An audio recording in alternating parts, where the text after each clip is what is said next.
The night air carried the echo of her heart as Amara Johnson ran down the rain-soaked street, her silk wedding gown heavy and torn.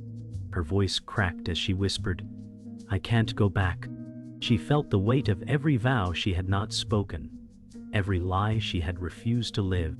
Behind her, the church bells still rang, chasing her like ghosts of expectations. The world blurred with tears, headlights flashing across her wet skin. Her breath came ragged, desperate, until she stumbled into the shadow of a stranger leaning against a car. Malik Carter stepped forward, his piercing eyes narrowing at the trembling bride before him. "You look like you're running from hell," he said, voice low and unshaken. Amara's chest heaved as she replied, "Maybe I am. Will you take me away from it?"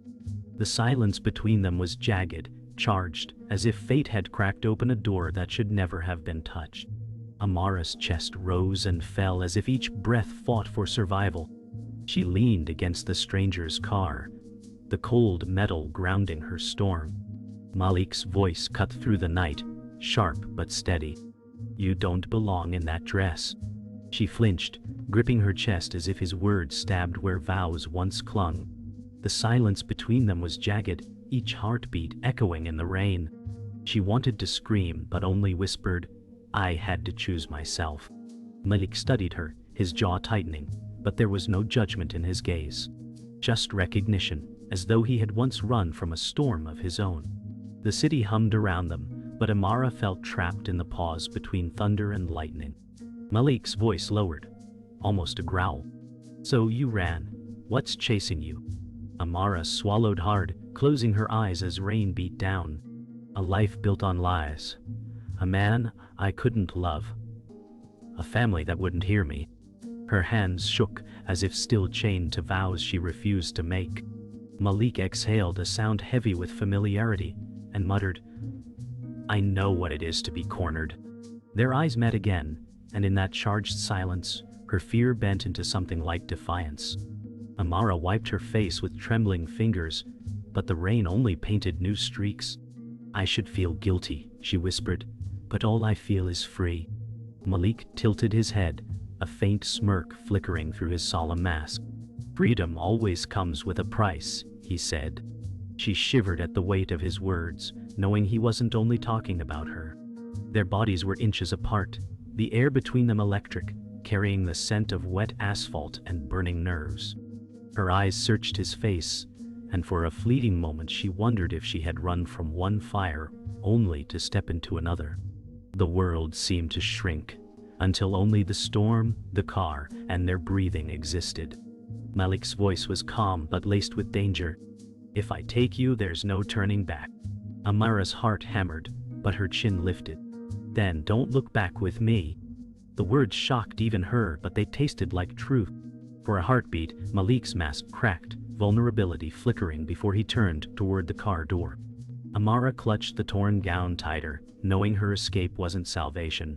It was the start of another storm. Yet her soul whispered, better the unknown than the cage she left behind.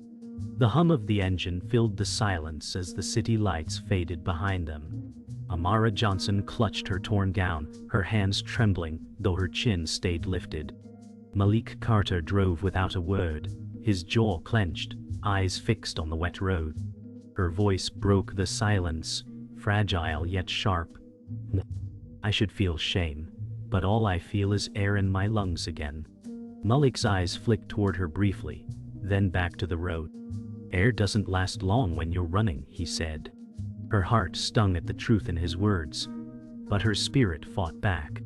"Then, I'll keep running until it kills me." The rain eased, leaving only the echo of their truths circling in the car. The rain subsided into mist, soft against the windshield. Amara pressed her forehead against the glass, watching neon reflections smear across the window. "They'll come looking for me," she whispered. Malik's lips curved into something like a smirk. "Then let them chase a ghost." She turned to him, struck by the steel in his tone, the way his presence felt like both refuge and threat.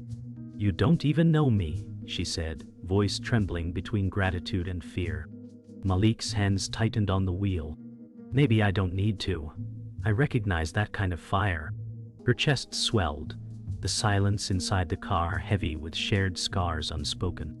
The car slowed as Malik turned off the main road, tires hissing against wet gravel. A run-down motel flickered in the distance, its neon sign half dead. Amara's breath caught in her throat, her body tightening with unease. "Is this where the story ends?" she asked, her voice sharp with suspicion. Malik shot her a sidelong glance. "Unreadable. It's where it begins if you want it to." She searched his face for deceit, finding only a storm of secrets hidden beneath calm eyes. Her chest rose in defiance, knowing she had stepped into a stranger's world, one that could burn her or set her free. Inside the motel room, the air smelled of damp wood and cigarette smoke. Amara stood by the door, gown dripping onto the faded carpet.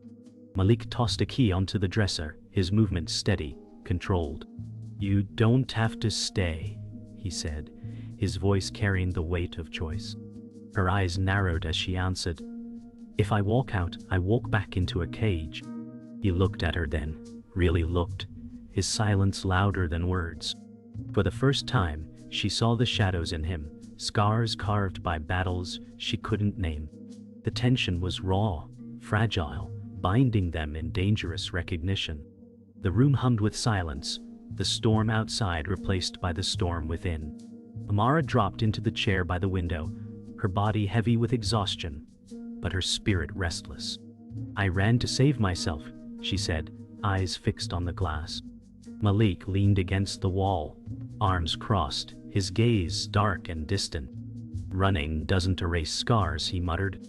She turned toward him, anger flashing. "Maybe not, but it keeps me alive." His expression softened for a heartbeat before hardening again. "Alive isn't the same as living." The words pierced her deeper than any vow she had broken, leaving her shaken in the flicker of neon light. Morning light leaked through the torn motel blinds, cutting across Amara Johnson's face as she stirred awake. Her gown clung to her like a ghost of vows undone. Malik Carter sat in the chair by the door, silent, guarding as though the night had never ended. Amara's voice cracked the air. "You didn't sleep." Malik's eyes stayed on the shadows outside. "I've learned to live without rest." She sat up, her heart thudding as if his words carried more weight than he revealed. For the first time, she saw him not as savior nor stranger, but as a man carrying storms of his own, and she feared what those storms might cost her. The tension grew thick as Amara paced the room, fingers twisting the wet fabric of her dress. "I should call someone," she muttered, but even she knew the words rang hollow. Malik's gaze pinned her in place. "Call who?" "The ones who caged you." Her throat tightened, fury and truth colliding. "You don't know my family." Malik's jaw flexed, his silence dangerous. "I know the kind of people who trade love for control," he said. She froze, recognizing her story written in his scars. The air between them crackled, no longer just storm, but fire threatening to consume them both. By noon, hunger gnawed at her, pulling her from silence. Malik returned with a paper bag of food, his shirt clinging from the rain. Amara's suspicion flickered when he set it on the table. "You didn't have to." Malik shrugged, his voice even. "You needed it." She studied him, searching for motives hidden behind steady eyes. "Why are you helping me?" she asked. His lips pressed thin, and for a breath she thought he wouldn't answer. Then softer, "Because once, no one helped me." Her chest tightened, guilt and gratitude burning together, pulling her closer to him and further from herself. As evening stretched long, Amara sat cross-legged on the bed, gown gathered like a cage around her. Malik leaned against the dresser, watching without speaking. She finally broke the silence. "What storm did you run from?" His eyes darkened, jaw tightening like a lock against her question. "Some truths bury better than they live," he replied. Her breath caught, sensing the sharp edges of his past slicing through his calm. "You can't hide forever," she whispered. He met her gaze, the distance between them closing without movement. "Neither can you." Their words collided, bearing wounds that neither had dared touch. The motel air grew heavy, every breath tasting like secrets and half-truths. Amara stood suddenly, gown swaying as she faced him. "I won't go back," she said, voice fierce. Malik stepped forward, his shadow cutting across hers. "Then where do you go?" Her chest ached at the question, the truth bare. "I don't know, but not back." Malik's hand hovered at her arm, not touching, just near enough for her skin to shiver. "Running without direction will kill you." She lifted her chin, eyes locked on his. "Then I'll die free." His lips parted, silence crushing what words could not. The neon light flickered against the cracked motel walls as Amara Johnson rifled through the brown paper bag Malik had brought earlier. Nestled beneath the food wrappers was a folded newspaper, damp at the edges. Her pulse quickened when her eyes caught the headline, "Local businessman jilted at altar." Her breath froze. Her name screamed across the page. Malik stiffened when he saw her grip the paper. "You knew," she said, voice trembling with accusation. He didn't deny it, his silence slicing deeper than words. In that moment, she realized he hadn't just found her. He had been waiting. Her voice cracked into fury. "You didn't just stumble across me. You knew who I was." Malik's jaw tightened, veins straining at his temple. "I didn't plan for this," he said, low but steady. Amara's laugh was sharp, bitter. "So the stranger in the dark was no accident. You knew the bride who ran, and you just waited." His silence stretched, guilt etched into the lines of his face. "I knew your name," he admitted. Her chest constricted, betrayal wrapping around her like chains. The man she thought fate had thrown her to was no stranger at all. The walls felt smaller, pressing them together like enemies bound by fate. Amara's voice was a whisper sharp enough to cut. "What do you want from me?" Malik exhaled, a sound heavy with regret. "The truth," he said. She shook her head, her coils trembling with the movement. "No, you want control, like all of them." His eyes flashed, raw and unguarded. "No, Amara. I want you to stop pretending freedom doesn't cost blood." Her knees weakened at the weight of his words, the strange familiarity in them. A shadow of his past hovered, unseen but threatening to consume them both. She turned away, pacing toward the window, neon bleeding red across her skin. "You're no savior," Amara said, voice cracking. "You're just another man with secrets." Malik stepped forward, his voice sharp with desperation. "I didn't want you to find out like this." She whirled back, fire in her eyes. "Then how? After you'd broken me open and left me like everyone else." His silence was a confession of its own. In the reflection of the glass she saw them both, a runaway bride and a man bound by shadows, their truths colliding in ways neither could escape. The silence stretched long enough to suffocate. Malik finally spoke, his voice low and cracked. "I knew your fiancé, Amara. I knew the man waiting at that altar." Her heart stopped, her knees nearly buckling beneath her. "What did you just say?" she whispered. He stepped closer, his shadow swallowing hers. "I knew him. I knew the lies he built, and I knew what he'd do to you." Her world tilted, rage and relief colliding like thunder. She had run to escape a cage, but Malik's truth cut deeper. He hadn't been her stranger in the storm. He had been her witness all along. The room cracked with silence before Amara Johnson's voice tore through it. "You knew him, and you said nothing. You let me believe you were fate when you were just another lie." Malik Carter's chest rose sharply, words held back like fire behind clenched teeth. "I didn't lie. I kept you from walking back into his prison." Her fury burned hot, her hands trembling as she shoved the newspaper at his chest. "You stole my choice, Malik." His jaw flexed, eyes glinting with something between guilt and anger. "I saved you." Their voices collided, raw and ragged, truth slashing open what little trust remained. Amara's voice broke, trembling between fury and grief. "You don't get to decide for me. That's all anyone's ever done. My family, him, now you." Malik's fists clenched at his sides, veins alive beneath his skin. "You think I wanted this?" His words cut sharp, trembling with restrained pain. I saw the look in his eyes, Amara. He would have crushed you. She shook her head, tears mixing with the neon glow on her cheeks. Maybe he would have, but it was still my fall to make. The weight of her defiance hung heavy, breaking them both open. Malik stepped closer, his voice lowering but burning. Do you think freedom comes clean? It comes with scars. I have them carved into me, and I'd cut myself again before watching him take you. Amara's chest heaved, torn between rage and something deeper she refused to name. You don't own my scars, she snapped. His eyes softened, only for a moment. No, but I carry my own, and I recognize them in you. Her breath hitched, fury tangled with trembling need. The distance between them narrowed until the storm was not outside, but burning in the space of their silence. The air pulsed like it might shatter, their voices clashing with thunder. Amara's whisper struck sharper than a scream. I don't know if I hate you for this, or if I need you. Malik's breath caught, his mask fracturing. Maybe it's both, he said. For a heartbeat, silence bound them tighter than rage. She felt his warmth, the danger of closeness, the ache of betrayal curling into desire. Her pulse pounded as if the storm demanded they either burn or break apart. In the fragile inches between them, the truth bared its teeth. Love and ruin often wore the same face. Finally, the dam broke. Amara shoved him back, then collapsed into tears, her sobs shaking the room.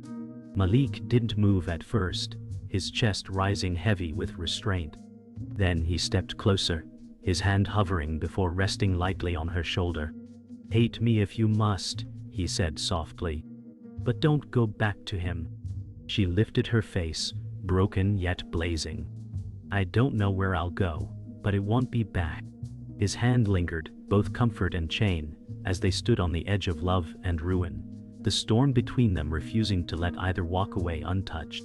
The storm outside had faded to silence, but the storm inside lingered heavy.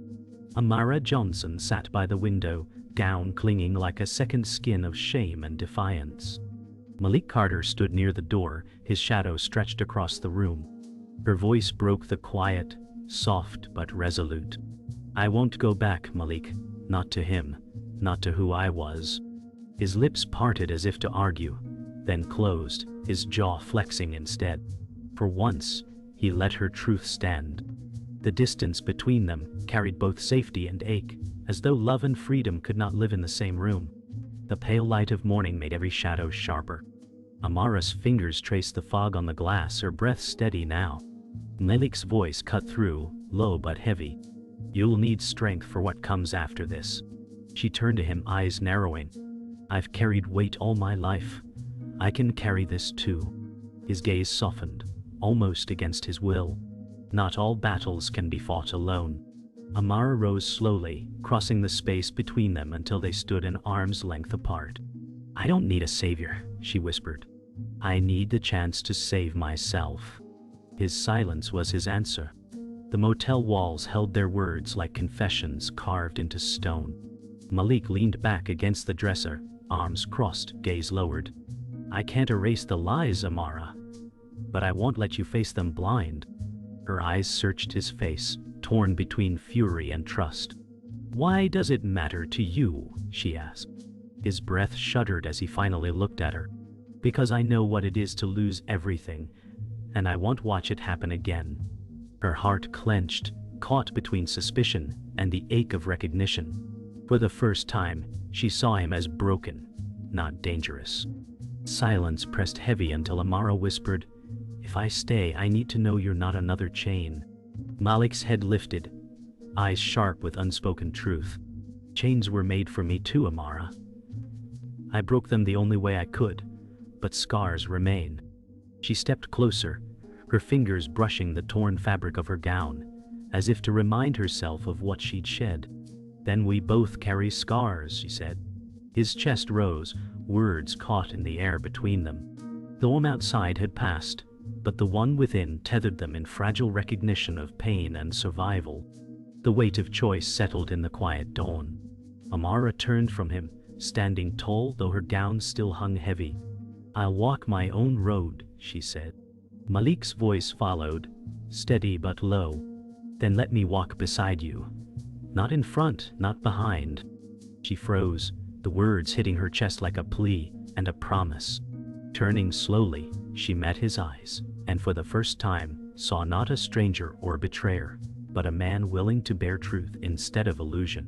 Whether they rose together or fell apart, she knew this moment had already changed everything. The sun stretched across the horizon, painting the motel walls in fractured gold. Amara Johnson stood by the door, torn gown brushing the floor like the ghost of vows abandoned. Malik Carter leaned against the window, his body still as stone. "So, this is it?" she asked, her voice steady but trembling beneath. Malik's eyes flicked to hers, heavy with words he couldn't shape. "No endings," he muttered. "Just choices." She gripped a doorknob, heart torn between escape and return, freedom and fire. In that fragile space, both of them knew the world outside waited with judgment and scars. Her chest rose sharply, each breath a battle between fear and defiance. "If I walk out," Amara whispered, "I don't know where I'll land." Malik's eyes softened, his mask slipping just enough. "You'll land where you choose, not where they place you." Her throat tightened, tears threatening. For the first time since the church bells, her voice cracked with something other than rage. "And if I fall?" Malik pushed off the window, stepping forward with slow certainty. "Then you fall knowing you were free." His words carved through her doubt like a blade, both cruel and merciful. The silence turned sharp as glass. Amara wiped her face, turning her back to him. "I don't forgive you, Malik," she said, voice steady now. "Not yet." He nodded once, the acceptance in his eyes cutting deeper than resistance. "You don't have to," he said softly. "Just live. That's enough." The words fell like stones in her chest, heavy and final. She pressed her palm against the door, feeling the rough wood beneath her skin, a reminder of how fragile her freedom still was. The world on the other side waited, merciless, but it was hers to face. Her fingers tightened on the knob, twisting it slowly, until the latch clicked. The door cracked open, letting in blinding sunlight. Amara turned her head slightly, her profile caught in the glow. "Whatever happens, it's mine," she whispered. Malik stayed rooted in shadow, his silence carrying both blessing and curse. For a heartbeat, their eyes met across the fragile light, two souls bound by storms, but set adrift on separate tides. She stepped forward, the torn silk dragging like a trail of ashes, leaving Malik in the room with nothing but the echo of choices too heavy to name. The world outside roared with life. Cars passing, voices carrying, the hum of a city that hadn't waited for her pain. Amara stepped into it, barefoot, gown dragging, her face turned toward the rising sun. Behind her, the door closed with a final click, sealing Malik into shadow. Her heart ached, but her spirit whispered louder. She had chosen. The silence left in her wake was deafening, broken only by Malik's voice inside the empty room, low and raw. Better free and scarred than caged and whole. His words lingered like smoke, haunting the dawn she now claimed as her own.